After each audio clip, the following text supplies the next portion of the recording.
Ok. והנה, מן הדרך הזה היה העניין שקרה לנביאי אחאב. Qu'est-ce qui se passe? Il faut avoir en tête qui est le roi Achav, qui est un roi très problématique. D'accord? Il y a des prophètes qui vont lui être attachés, mais c'est un homme très problématique. Et pourquoi est-ce qu'au bout du compte, on lui donne de la valeur? Parce qu'il a conquis des terres supplémentaires en Eretz Israël. Mais il n'empêche que c'est un roi très problématique. Regardez ce qu'il nous dit. Berouar Siftem, Vezé. Les prophètes, au bout du compte, ont prophétisé au roi, donc Achav, Iné, Ipne Maasav, Nigzar Allah Sheilech Veipol, Beramot Gilad. Comme il s'est montré de manière absolument abjecte et à la défaveur du peuple juif, donc il lui avait été décrété qu'il va tomber sur le combat, sur le terrain de guerre, à Ramat Gilad. Vayaraoui Shielo, Pitouy Chazak, Shaliado Imasher Vailech El Milchamahi. Au bout du compte, on va le tenter pour qu'il aille au bout du compte sur le terrain du combat et que par conséquent, il meure là-bas. D'accord? Pour, au bout du compte, animer le décret qui devait, encore une fois, lui tomber dessus. Vélo, il sort Memena. Et, encore une fois, il va être tellement animé, tellement tenté d'aller justement sur ce terrain de combat, il faut trouver tous les moyens pour qu'il y aille, sans qu'il ait en aucune manière une envie de se rétracter.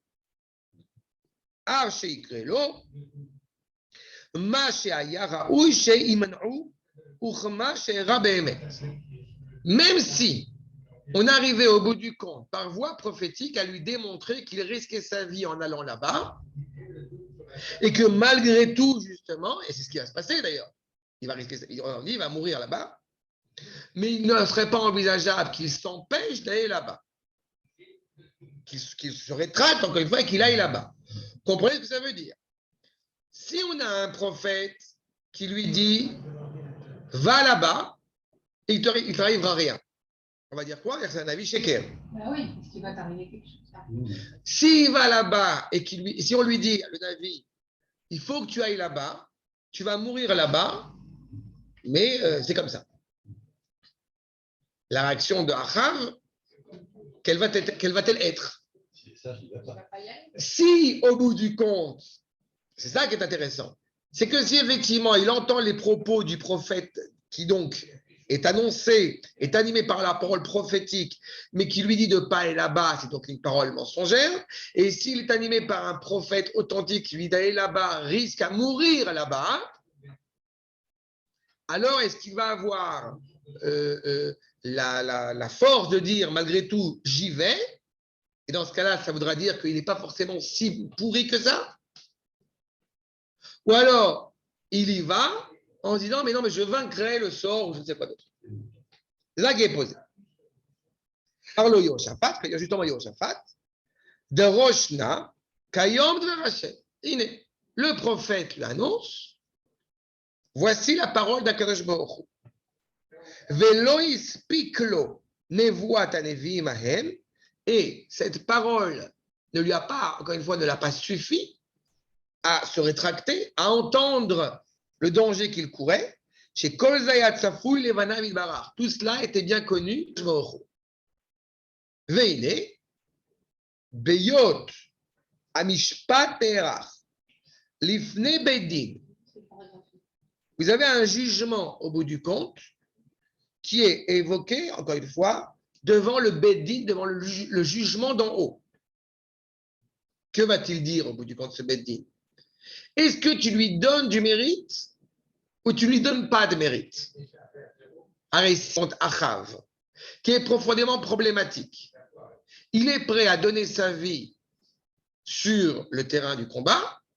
Quelque part, ça va être réparateur. Ça va être au bout du compte une mort expiatrice. Mais comme il s'est mal comporté, donc on n'a peut-être pas forcément envie de lui donner du mérite. Que veut Akadosh Baruch Hu? Qu'est-ce que vous en pensez? Il y avait une de fausse un prophète, c'est une autre mauvaise chose, c'est dit.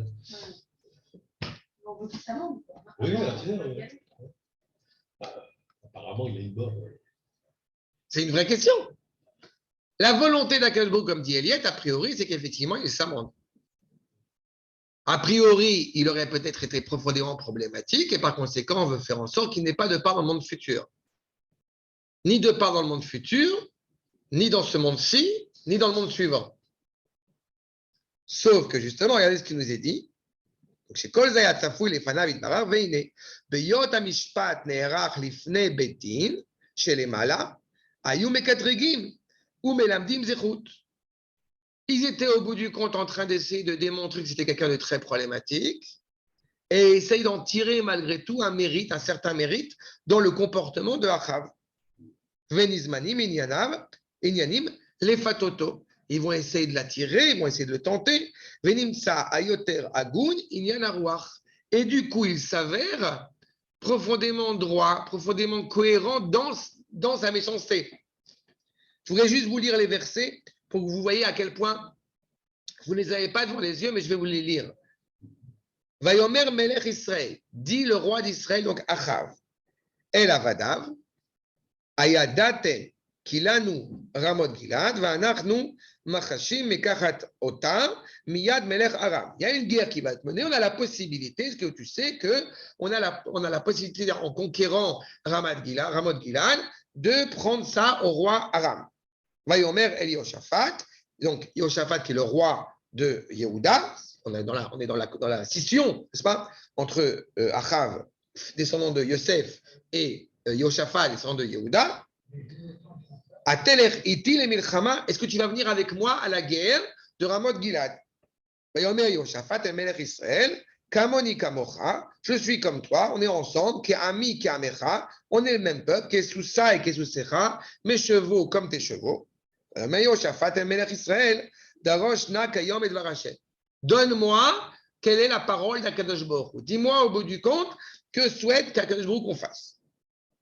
Vaïkabetz, Melech Israël. Qu'est-ce que fait Melech Israël? Le roi, donc, quand on dit roi d'Israël, ce n'est pas Israël, c'est son nom de Yosef. On a dit quand même Ephraïm. D'accord? Il y a le schisme. C'est quand il y a le schisme entre deux royaumes. D'accord? Entre Yehuda, qui est appelé Yehuda, et Israël, qui est en fait la direction de Yosef, de Ephraïm. Qu'est-ce que fait le roi? Il rassemble, Kabetz Melech Israël, et Anevim, Ke Arba Meot Ish. 400 hommes, qui sont donc tous, semble-t-il, des prophètes. Vayomer Elem, Aelech al Ramat Gilad, les Milchama Imerdal, Vayamrou Ale, Vaiten Hashem Bayad Amelech. Que répondent les prophètes? Alors, lui pose la question. Est-ce que si je vais à cette guerre, vais-je la gagner ou non? Réponse des prophètes, vas-y, et Akadosh Baruch Hu donnera ce territoire entre la main du roi. Donc on comprend a priori qu'il va gagner. Vayomer Yoshaphat, Ha'en ponavi Hashem od venidresha meoto. Est-ce qu'il n'y a pas un autre prophète ici qui pense autrement, en tout cas qui va avancer ça? Ça veut dire qu'on l'a aiguillé pour aller là-bas, tout en sachant pertinemment qu'il va mourir là-bas. Mais c'est justement en mourant là-bas, Achav, je parle de Achav, c'est justement en mourant là-bas qu'il va pouvoir, entre guillemets, être épargné dans le monde futur. Donc ce n'est pas une parole mensongère, elle était ouvertement aiguillée par Akadosh Baruch Hu pour ne pas lui dire au bout du compte ce qu'il encourait si elle est là-bas. Le prophète est là pour répéter la parole qui lui est transmise par Akadosh Baruch Hu lui-même. Il y a toujours un intérêt, j'ai envie de dire, pédagogique dans la parole qui est tenue. Regardez la suite. Veu, qui kol otam nevi sheker, ayu mitnabim leenav, upanav, ubefanav shel echav. Tout le monde lui ment d'une certaine manière. Tout le monde lui dit au bout du compte une parole qui n'est pas suffisamment exacte. Vainu, shayu osim otam amaasim, ou mishtadlim, beotam ainyanim, shal yedehem nimshach, gilou yanevoa. Au bout du compte, tous l'aiguillent, okay? Tous, au bout du compte, essaient de le diriger pour, encore une fois, pas en prétextant, parce que c'est un côté péjoratif, en évoquant la parole prophétique, mais qui vont tous dans le même sens. Si au bout du compte, 400 personnes vont parler et elles vont dire toutes la même chose, donc on comprend qu'elles ont réellement entendu la parole d'Akadosh Baruch Hu. Elle ne peut pas mentir. Ce ne sont pas des prophètes qui veulent dire des bêtises. Vous comprenez la nuance? Un prophète qui, au bout du compte, va dire une parole mensongère parce qu'il a tout intérêt, c'est de la politique, disons, à dire une parole qui va tromper l'ennemi, si je puis dire, ou à l'inverse, tenir une parole qui est tenue par Akadosh Baruch Hu lui-même qu'on lui a demandé de retransmettre. Mais qui s'avère, encore une fois, d'un point de vue de la réalité, être pas vrai. Ouais. D'accord? Veine, em lo ayu mishtadlim, ela, lamshir giloy atuma. Au bout du compte, il révèle cette parole prophétique à la personne, justement, parce que, étant donné que cette parole, elle va à l'encontre de la vie, elle va à l'encontre du bien, elle va à l'encontre de la vérité, donc elle est impure. Achav, il est méchant. Je ne sais pas à quel point il est conscient de sa méchanceté, il est conscient de sa méchanceté, mais à quel point il est intéressé à réparer cette problématique-là. Donc, on va continuer, parce qu'il ne faut pas oublier qu'il était un idolâtre, qu'il y avait plein de choses qui étaient en ligne de compte. Donc, dans ton impureté, je vais tenir une parole face à cette impureté, qui elle-même est impure, puisque, encore une fois, elle ne va pas dans le sens du bien ou de la vitalité. Ça dépend. Si la rédemption est un bien. Oui, mais ça, il ne le sait pas. Mais évidemment, c'est toute la problématique. Tu vois, un avis, ce n'est pas un ange. C'est toute la problématique. On est dans l'histoire humaine. Velo yoter. Et là, shayu meramim bemelech. Il mentait au roi, ou marim lo, et lui montre, shemam shechim gilouy oroid barach, et lui montre au bout du compte qu'il continue, qu'il poursuive la révélation de la lumière, encore une fois, divine. Ils poursuivent encore une fois les propos qui lui tiennent devant lui. Ils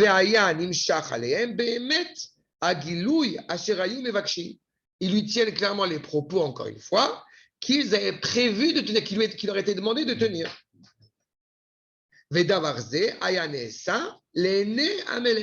Et tout ça était clairement, encore une fois, évoqué au roi, devant le roi.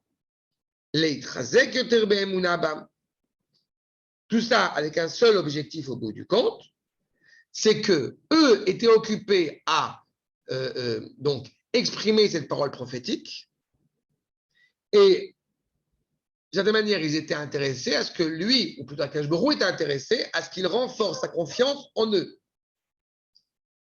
Puisqu'il demande d'avoir des prophètes. Vous me tenez cette parole, donc je me renforce dans la confiance que j'ai dans les paroles que vous tenez. Et c'est pour ça qu'il est dit par la suite, tous les prophètes sont en train de prophétiser devant eux. Sous-entendu devant Yehoshaphat et devant Achav. Donc il le reconnaît. Le roi les reconnaît comme étant prophètes. Ce qui leur était clairement énoncé dans une parole prophétique impure, Pardon, tu peux nous remettre Yehoshaphat dans le contexte historique, parce que là, je suis un peu perdu. on est après le schisme. Et alors, Yehoshaphat, c'est qui là? Le roi de Yehuda. Ah, d'accord. Et le roi de Yehuda, il est prêt à s'associer avec le roi d'Israël. Exactement. Mais Yehoshaphat, il n'est pas forcément problématique. Oui. Alors que Achav, lui, il est très problématique. Mais comme on a la possibilité. Il va faire la guerre avec. Pas avec Achav. Yehoshaphat, il fait la guerre aux côtés, ce qu'il a dit, sous ça et sous Secha. On est prêt à s'associer pour conquérir un autre territoire. D'accord? Donc, au bout du compte, c'est ce qu'il est en train de nous dire. On va s'associer ensemble, et il lui dit clairement. Pourquoi je dis que c'est des paroles qui sont impures? Je répète, parce qu'elles sont dénuées de vérité. D'accord? Il nous est dit, allez, va'atzlach, venatan Hashem beyad hamelech. Monte, et, encore une fois, Akadosh Baruch Hu donnera ce territoire entre les mains du roi. Et les ayou adevarim, Shaya, Aruach Haou, Medaber Befiem. C'était ça les paroles qui étaient tenues par eux, qui étaient leur souffle. Velo Ayutoim Beatzmam. Eux ne se trompaient pas. C'est-à-dire qu'au bout du compte, qu'est-ce qu'ils font? Ils déclarent la parole qu'Akadosh Baruch Hu leur a demandé de tenir. On ne peut pas les accuser de mensonge, puisque c'est ce qu'Akadosh Baruch Hu leur a demandé de dire. Vous connaissez l'effort qu'ils fournissaient. Et là, Achav, Ayatoe Baem Mitpate. Mais Achav, qu'est-ce qu'il entend au bout du compte en entendant qu'on va partir à la guerre et qu'on va gagner puisque le territoire va être entre les mains du roi? Achelo Emil et d'Ivré Michael. Jusqu'au moment où, effectivement, il peut arriver à la conclusion qu'il n'a pas cru dans la parole. Mais Rov Emunato, Bemashaya Roe Benevia Sheker Shelo. C'est-à-dire que Michayahu, qui est un autre prophète, il va lui dire au bout du compte, tu vas mourir. Et comme la majorité des prophètes ont dit, vas-y, tu vas gagner la guerre, donc il s'est laissé tenter à écouter le plus grand nombre de prophètes qui vont dans le sens du poil. Mais Micha aussi est un prophète. Donc, et d'autant plus il lui dit qu'effectivement il va mourir. Donc vous comprenez, je regarde ce que j'ai dit tout à l'heure. L'objectif de cette parole-là, c'est que justement il aille sur le terrain du combat et qu'il meure au combat. C'est ce que nous dit après. Ve'omnam, Tzidkaya ben Kenaana, aussi falshar anevim ahem. Et encore une fois, un ajout supplémentaire. Qui aime lo amrou, ela, bifne